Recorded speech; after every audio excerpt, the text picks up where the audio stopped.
प्रिय देवाचे लेकरांनो, उत्पत्ती पंचग्रंथामध्ये मूसाद्वारा लिहिलेली पहिली पुस्तक आहे. वास्तविकतामध्ये निर्गमन पुस्तक मूसानं पहिले लिहिली आणि त्याच्यानंतर उत्पत्ती पुस्तक त्यानं लिहिले. ईसा 1450 वर्षपूर्व या 1500 वर्षपूर्वाच्या आतमध्ये हे पुस्तक लिहिण्यात आले. उत्पत्तीच्या पुस्तकाला युनानी भाषामध्ये जेनेसिस नावानं बोलावते आणि हिब्री भाषामध्ये बेरेशिश म्हणून बोलावतो. या पुस्तकाचे लेखक आहे आणि 1450 वर्ष आणि 1500 वर्षाच्या अंतरमध्ये इस्रायली लोक मोआबाच्या मैदानामध्ये असताना देवाची वाट बघत असताना हे पुस्तक लिहिले गेले आहे. आणि या पुस्तकामध्ये 50 अध्याय आहे आणि 15,033 वचन आहे आणि 50 अध्याय आणि 15,033 वचनचं तुम्हाला मी सारांश सांगणार. हेच या पुस्तकाचं विश्लेषण राहणार. आणि उत्पत्ती पुस्तक इट इज बिगिनिंग म्हणून म्हणले गेले आहे. या पुस्तकाला आरंभचं पुस्तक म्हणून तुम्ही म्हणू शकता. आणि हा प्रारंभाच्या पुस्तकामध्ये 50 अध्याय आहे आणि 15,033 वचन आहे. आणि इंग्लिशचा प्रारंभ शब्द मध्ये 30,266 शब्द इंग्रजी भाषामध्ये आहे. आणि जुना करारचा इतिहास अगर आपण बघितलं तर 4,100 वर्ष आणि 4,100 वर्षाच्या इतिहासमध्ये अगर आपण उत्पत्तीचा इतिहास बघणार तर त्याच्यामध्ये आपण 2086 वर्षाचा इतिहास बघू शकतो.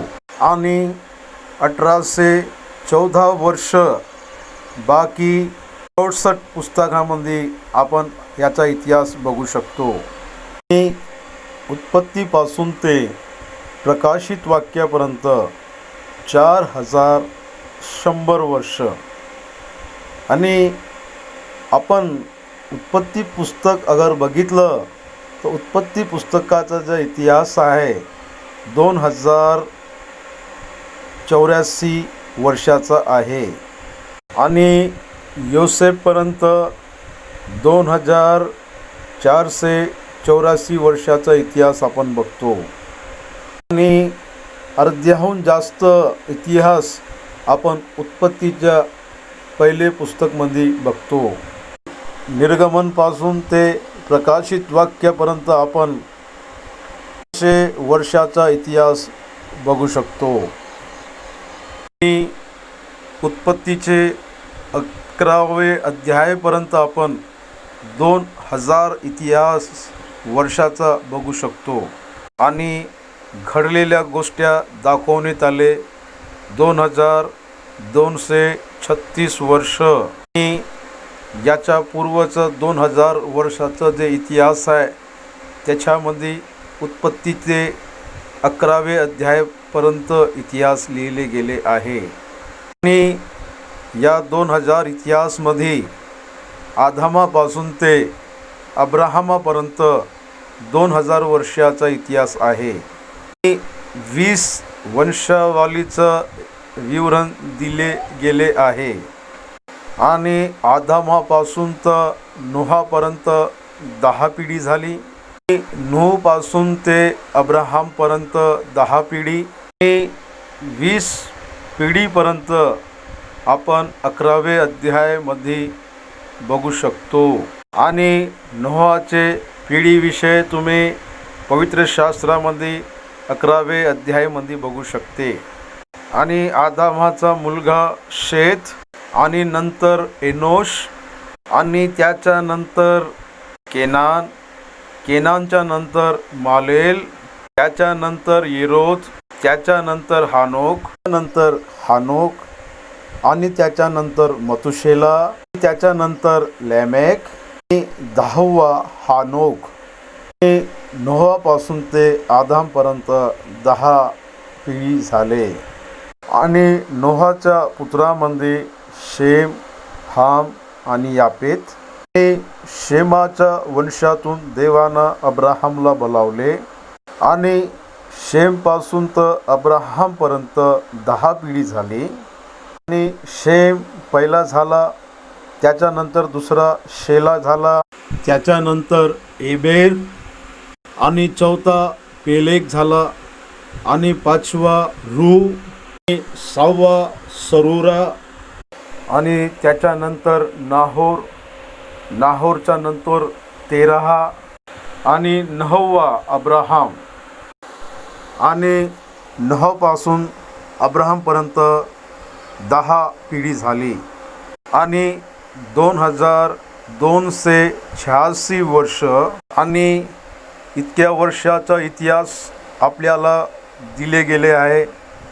आणि आपण हा 2286 वर्षाचा इतिहास बघणार. याच्यानंतर 286 वर्षाचा इतिहास आपण येसूपर्यंत बघू शकतो. आणि अगर आपण इतिहास बघणार तर आपल्याला उत्पत्तीची पुस्तकमध्ये आदमपासून ते योसेफपर्यंत 2286 वर्षाचा इतिहास ह्याच पुस्तकामध्ये आहे. आणि याच्यानंतरचा इतिहास अगर आपण बघणार तर 1814 वर्षाचा इतिहासमध्ये. आणि याच्यानंतरचं विश्लेषण आपण निर्गमनच्या पुस्तकमध्ये बघू शकतो. आणि उत्पत्तीच्या पुस्तकमध्ये आपण का बघतो? आपण बघतो का जीवनाचा आरंभ झाला, प्रकाशाचा आरंभ झाला आणि सृष्टीचा आरंभ झाला, सबतच्या दिवसाचा आरंभ झाला. आणि वास्तविकतामध्ये सबतच्या दिवसाचा आरंभ निर्गमनच्या पुस्तकामध्ये आरंभ होते.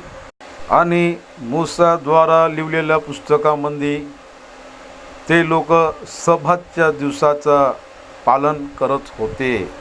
आणि मूसाले दिलेले 10 आज्ञामध्ये सबतचा दिवस हा आज्ञा 4वा आज्ञा आहे. आणि याच्यानंतर मानवाची सृष्टी आणि त्यांच्या विवाहाच्या विषयामध्ये लिहिलेलं आहे. आणि आदमाच्या हव्वाच्या विवाहाच्या नंतर पापाचा आरंभ झाला. आणि त्याच्यानंतर स्वाभाविक मृत्यूचा आरंभ झाला आणि शारीरिक मृत्यूचा आरंभ, त्याच्यानंतर आत्मिक मृत्यूचा आरंभ, कुटुंबाचा प्रारंभ आणि विमोचनचा प्रारंभ आणि भविष्यवाणीचा प्रारंभ, हे सर्वची सुरुवात झाली होती. आणि उत्पत्तीच्या पुस्तकामध्ये आपण बघतो देशाचा प्रारंभ झाला, भाषाची सुरुवात झाली आणि जातीचा प्रारंभ झाला आणि युद्धाचा प्रारंभ झाला आणि पापाचा आरंभ झाला आणि समस्त विधी आणि नियमाचा प्रारंभ झाला, असं तिथं लिहिलेलं आहे. आणि ह्यासाठी याला जेनेसिस बिगिनिंग म्हणजे उत्पत्तीचा प्रारंभ.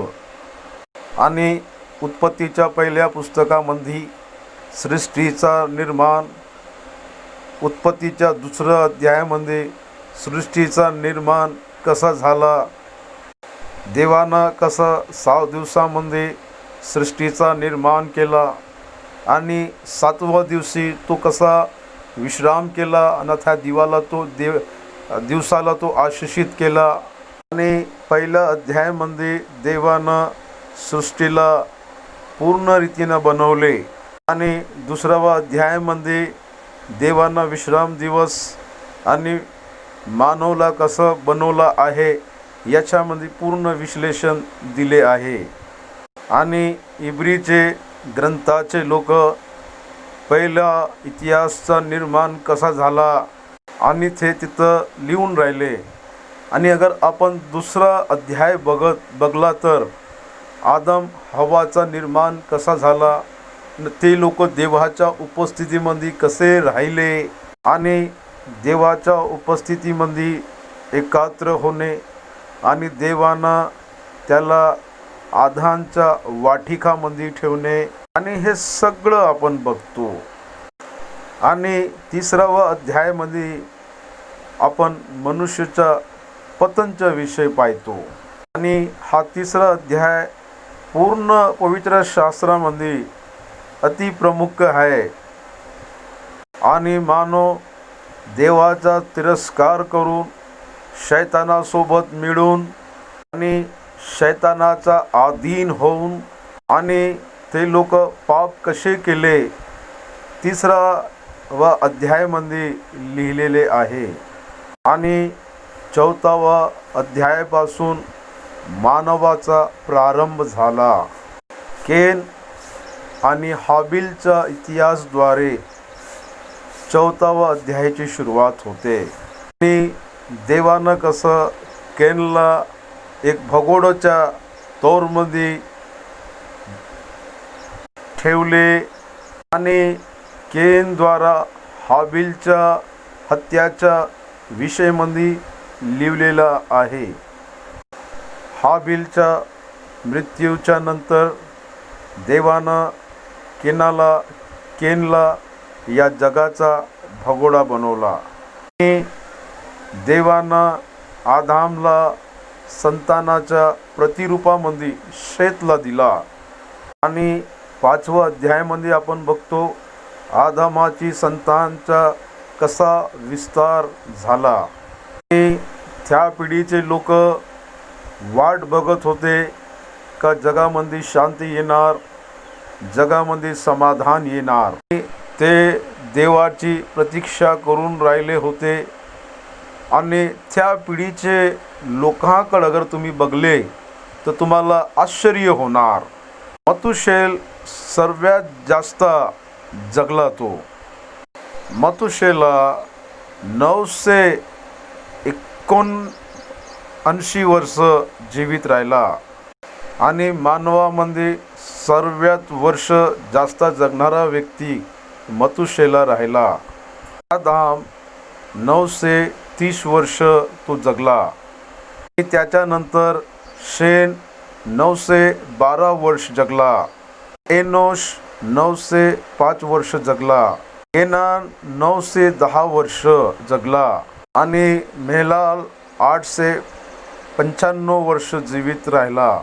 येरेब 962 वर्ष जगला. हानोक 365 वर्ष जगला. आणि ह्या रीतीनं लोक आपल्या जीवनाला जगले. आणि आपण बघलं सर्वात जास्त जगणारे लोक अगन आपण बघलं तर त्याच्या जीवनाविषयी आपल्याला आश्चर्य होते त्यांना बघलं तर.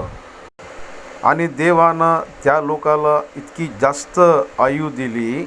आणि नोहाच्या नंतर देवानं आयुची सीमा तय केली. आणि आपण त्यानंतर बघतो का इतके वर्ष लोक नाही जगले. आणि देवानं कम से कम त्या लोकाला 120 वर्षाचं जीवनकाळ दिलं आणि त्यांच्या आयुला नियंत्रण केले. आणि देवानं त्यानंतर जलप्रलयाच्या माध्यमातून मानव जातीचा नाश केला. आणि देवानं नोहाचे 3 संतांच्या माध्यमातून या जगामध्ये मानवले आणले. आणि यांच्यामध्ये शेम, हाम आणि यापेत होते. आणि शेमचे द्वारा अपरशत, त्याच्यानंतर शेला, त्याच्यानंतर एबेर, त्याच्यानंतर पेलाग, त्याच्यानंतर रुहू, त्याच्यानंतर सारूग, त्याच्यानंतर नाहोर त्याच्यानंतर 13 आणि त्याच्यानंतर अब्राहम झाले. आणि अब्राहमचे वडील 205 वर्ष जगले. आणि मूसाच्या जीवनापर्यंत जीवनचं प्रमाण अधिक लोकांचं कमी झालं. आणि मूसापर्यंत 120 पर्यंत जीवन जगण्याचा काळ आला. आणि अब्राहमापर्यंत 160 वर्ष, 165 वर्ष, 75 वर्ष आणि इसाहाक 175 वर्ष जगले. आपण उत्पत्तीचे 11वे अध्यायापर्यंत येतवरी आपल्याला कळते की देवानं अब्राहमला बोलवले. त्याच्या अगोदर आपण बघतो का सिव्हिलायझेशनचा निर्माण झाला, चांगले संस्कृतीचे निर्माण झाले. आणि निम्रोधाच्या वेळी एक बहुत मोठा बायबलचा स्तंभ बनवण्याचा निर्माण झाले. आणि 11व्या अध्यायामध्ये देव स्वतः उतरून आले आणि त्या स्तंभाचा कामाले थांबवले. आणि देवानं त्या लोकांच्या भाषामध्ये गडबडी टाकले आणि ते लोक जे स्तंभ बनवत होते ते सर्व वेगळे ठिकाणी तिथून निघून गेले. त्या प्रकाराने देशाचे निर्माण झाले आणि अलग अलग भाषा बोलणेवाल्याचा निर्माण झाले. त्यासाठी काही भाषा आपल्याला एकसारखे वाटते. उदाहरणासाठी घ्या, तेलुगू भाषाला लागून असणारी तमिळ भाषा, कन्नड भाषा आणि हे सीमेला लागून असल्या कारणानं हे सर्व भाषा एकासारखीच वाटते. आणि तमिळनाडू आणि केरला हे दोघे सीमेला लागून आहे. आणि जसं आपण क्षेत्र बदलतो तर भाषा बदलते. आणि आज हे जगामध्ये 6400 भाषांमध्ये लोक बोलते. पण जगाच्या इतिहासामध्ये पहिलं एकच भाषा होती. आपण शास्त्रामध्ये बघतो का निम्रोधच्या वेळेपर्यंत एकच भाषा होती. 11व्या अध्यायामध्ये देवानं बायबलचा स्तंभाचा टावरला तो तोडून टाकले. देवानं मानवाच्या भाषामध्ये फरक टाकून त्यांना वेगळे ठिकाणी पाठवले. त्याच प्रकाराने अब्राहम ऊर नावक गावामध्ये कसदियाच्या प्रांतामध्ये याच्यातून अब्राहमाला देवानं बोलवले.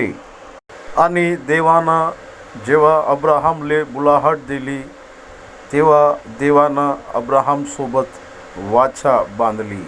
आणि वाचाचा हा फळ होता का देव त्याच्याद्वारा एक महान राष्ट्र निर्माण करणार होते.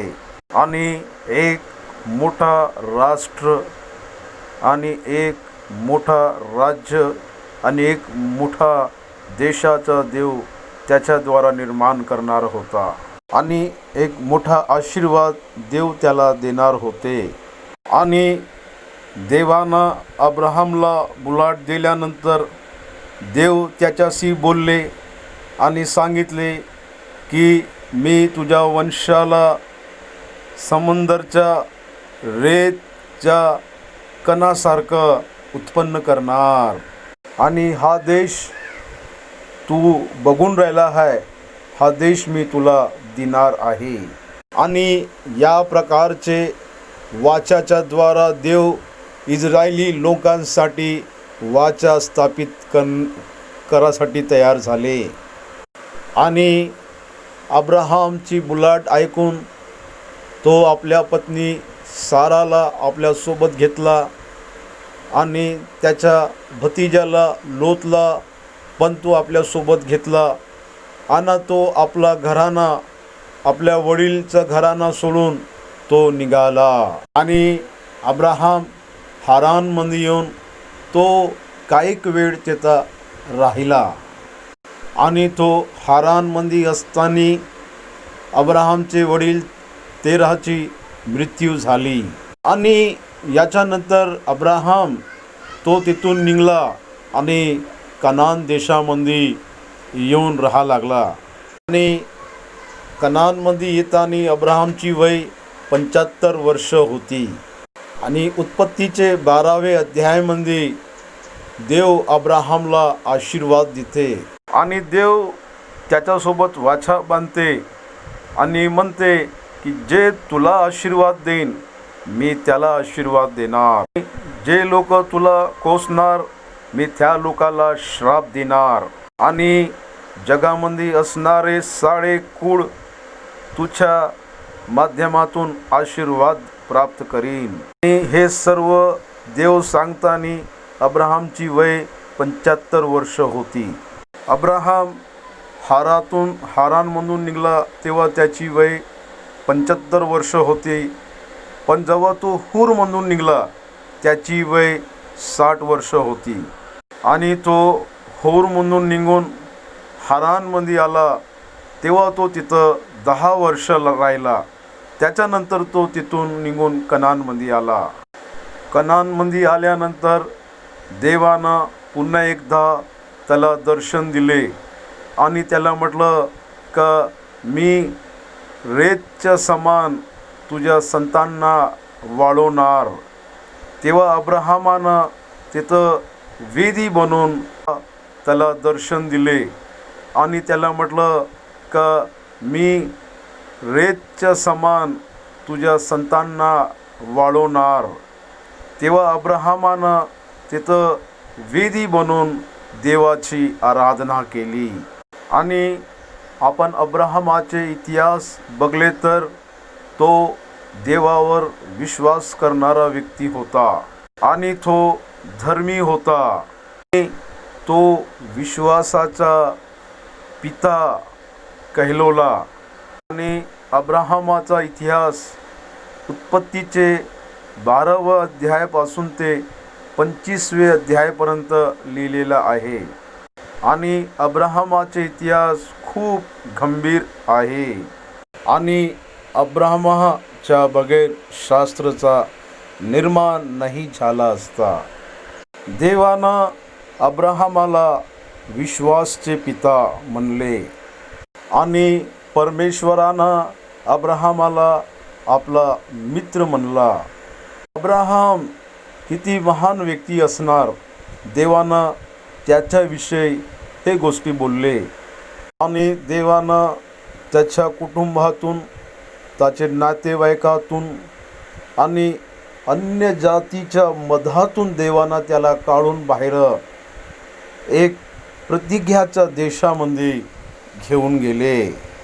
आणि आपण बघतो का देव गर्भामधूनच आपल्याला बोलवण्याची योजना तयार केली आहे.